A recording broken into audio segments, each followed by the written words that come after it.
বলি লজ্জা শরম কি কিছু আছে? না নদীতে ভাইসা গেছে? দিনে দুপুরে ঘরের দরজা লাগিয়ে রাখতে হইব কেন? আমরাও তো বউ আছিলাম, কই আদিক্ষেতা তো করি নাই। শর্মের বালায় যদি থাকতো, পোড়া কপাল আমার। আপনারা আগে কইছিলাম দরজা লাগানোর দরকার নেই, এখন শোনেন। তোর মায়ের কথা বাদ দাও, চিল্লা। কথাগুলো তো আপনারে কইতেছে না, কইতেছে আমারে। এই লন কোলবালিশ, এটার ওপর খাস মেয়েটা নামে গেলাম। আরে কই যাও তুমি? দেখেন হাত ছাড়েন, নইলে কিন্তু কামড় দিমো। দূর, এইটা কিছু হইল? হাসতে হাসতে ঘর থেকে বেরিয়ে যায় আসিয়া, কিন্তু শাশুড়ির কাছে গিয়ে ঘোমটা টেনে ভেজা বেড়ালের মতো দাঁড়িয়ে থাকে। আচ্ছা বৌমা, আমার পোলাটা না হয় মরদ মানুষ, বাস বিচার মানে না, এই ভর দুপুরে দরজা লাগিয়ে রাখতে হইব কেন? আমার কি দোষ? আপনার পোলাই তো আটকায় রাখছে। হইছে, আর নিজের দোষ ঢাকতে হইব না। পুকুর পাড়েতে এক কলস পানি নিয়ে আইসো, বেলা হইছে রানতে হইব। আচ্ছা আনি। আর হনো, বসিরে কি আজকেই চলে যাইব ঢাহা? না, আজই না, কালই বিয়ানে যাইব। আচ্ছা যাও। জোয়ারদার বাড়ির শান বাঁধানো ঘাট, কাচের মতো স্বচ্ছ পানি, আধা পুকুর ভরে আছে কচুরি পানায়। খাওয়া গোসল এই পুকুরের পানিতেই হয়। এখনও টিউবওয়েল বসানোর সামর্থ্য হয়নি বসিরের, তাই এই বাড়িরই পুকুরই তাদের ভরসা। কিন্তু জোয়ারদারের বাড়ির বড় ছেলে নওশেদ এর নজর ভালো না। আসিয়া বা মহিলারা গোসল করার সময় পুকুরের অপর প্রান্তে বসে থাকে, কামুক চোখে তাদের গোসলের দৃশ্য অবলোকন করে।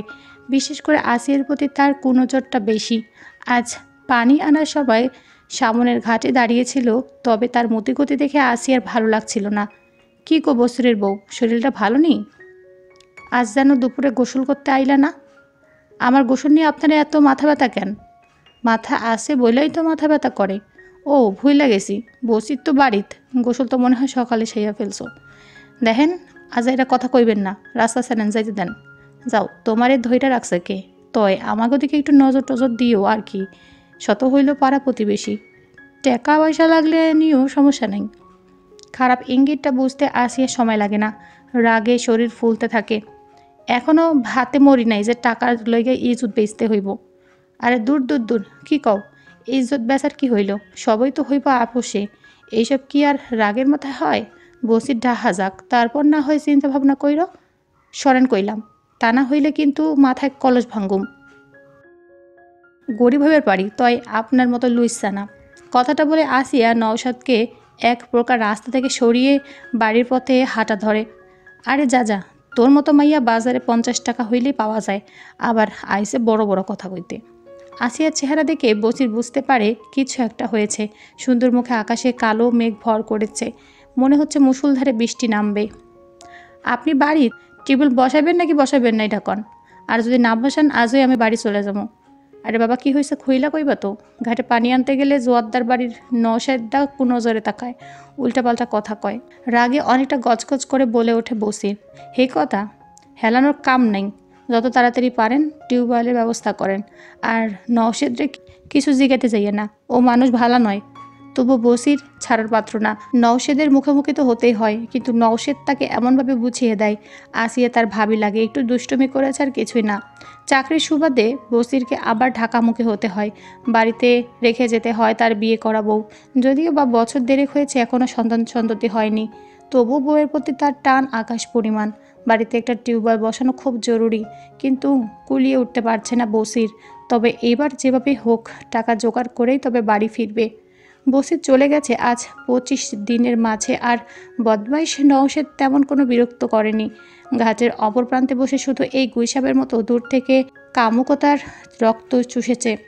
অন্যান্য রাতের তুলনায় আজকে রাতটা যেন একটু বেশি অন্ধকার, চাঁদের দেখা নেই, হয়তো অমাবস্যা। ঝিঝি পোকা ডেকে চলেছে, তার সাথে সখ্যতা করেছে জোনাকি, আর নিশ্চিন্তে ঘুমিয়ে আছে দুটো প্রাণী। বসির না থাকলে শাশুড়ির সাথে ঘুমায় আসিয়া, আজও ঘুমিয়েছিল। ছনের ঘর, দরজায় খিল দেওয়ার পাকাপোক্ত কোনো ব্যবস্থা নেই। সামান্য একটু জোরে ধাক্কা দিলে খুলে যাওয়ার কথা। হ্যাঁ, খুলে গেছে। 3টা মুখ ঢাকা দানব প্রবেশ করেছে আসিয়ার ঘরে। কোনো কিছু বুঝে ওঠার আগে আসিয়ার শাশুড়ির মুখ হাত চেপে ধরেছে 2 জন, আর আসিয়াকে আরেকজন ধস্তাধস্তির এক পর্যায়ে আসিয়া অজ্ঞান হয়ে গেছে। শাশুড়ির সামনে অন্ধকুটিরে আসিয়াকে পালাক্রমে ধর্ষণ করে 3 জন, কিন্তু আসিয়া বা আসিয়ার শাশুড়ি কাউকেই চিনতে পারে না, কারণ সবার মুখ ঢাকা ছিল। এছাড়া ঘর ছিল অন্ধকার। তবে আসিয়া জানে এরা কারা, কার লালসা শিকার সে, কিন্তু কোনো প্রমাণ নেই। মান সম্মানের ভয়ে কাউকেই কিছু জানায়নি, তারা। শুধু আসিয়ার অসুস্থতা আর নিরাপত্তার ভয়ে বসিরকে শুধু খবর দিয়েছে মা। আসিয়ার শাশুড়ি ছেলেকে পর্যন্ত কিছু জানাতে চায়নি, কারণ সে জানে পুরুষ মানুষ বউয়ের নির্যাতনের খবর শুনলে হয়তো বউকে গ্রহণ করতে চাইবে না। উপরে যাই হোক, আসিয়াকে সে প্রচণ্ড ভালোবাসে। বসিরেরও বুঝতে বাকি নেই কাজটা কে করেছে, কিন্তু কোনো প্রমাণ নেই। তাছাড়া জোয়ারদার বাড়ির বিরুদ্ধে কিছু করার ক্ষমতা তাদের নেই। হঠাৎ করে একজনের দিকে আঙুল তুলে বলা যায় না তুই আমার বউয়ের ধর্ষক। আর মান সম্মানের ভয় তো আছেই, চাইলে তো বউকে ফেলে দেওয়া যায় না। তবে তার কি করণীয় সেটা সে মনের ভেতর গেঁথে রেখেছে। কাউকে ঘূর্ণাক্ষরেও টের পেতে দেয়নি, এমনকি মা বা আসিয়াকেও না। আসিয়া আর বসির পাশাপাশি শুয়ে আছে, তবে কারো মুখে কোনো কথা নেই। আসিয়া নিজের শরীরকে বড় অপবিত্র মনে হয়। আর যাই হোক, অপবিত্র শরীর নিয়ে স্বামীর কাছে যাওয়া যায় না। কয়েকবার বসির নিজের কাছে ডেকেছে, কিন্তু আসিয়া নিজেকে ছাড়িয়ে নিয়েছে বারবার। আমাকে তালাক দিয়ে দেন, আপনি আরেকটা বিয়ে করেন, অপবিত্র শরীর আপনার ভালো লাগবে না। একথা কইস না বউ, মানুষের শরীরটাই কি সব? তোরে যে আমি খুব ভালো পাই আর অন্তর দিয়ে ভালোবাসি। ভালোবাসার দাম কি শরীর দিয়ে হয় রে? তবুও আমার নিজের খুব ঘৃণা লাগে, মইরা যাইতে ইচ্ছা করে। এই কথা কইস না বউ, শরীর একদিন মাটি হইব, পোকাই খাইব, ভালোবাসাটা থাইকা যাইব। একটু কাছে বউ, কতদিন আদর করি না। নিজের অনিচ্ছা সত্ত্বেও স্বামীর কাছে নিজেকে সঁপে দেয় আসিয়া। আর সৃষ্টিকর্তার কাছে প্রার্থনা করে যে তার এই ক্ষতি করেছে আল্লাহ যেন তার বিচার করে। হঠাৎ করে জোয়ারদার বাড়িতে আজ কান্নার রোল পড়েছে। কে বা কারা নওশেদকে মেরে শিমতলি ব্রিজের নিচে ফেলে রেখেছে। কে এই হত্যাকাণ্ড ঘটিয়েছে কেউ বুঝতে পারছে না, এমনকি পুলিশ পর্যন্ত না। কোনো প্রমাণ নেই, কোনো ক্লু নেই। এ যেন এক অভেদ্য রহস্য।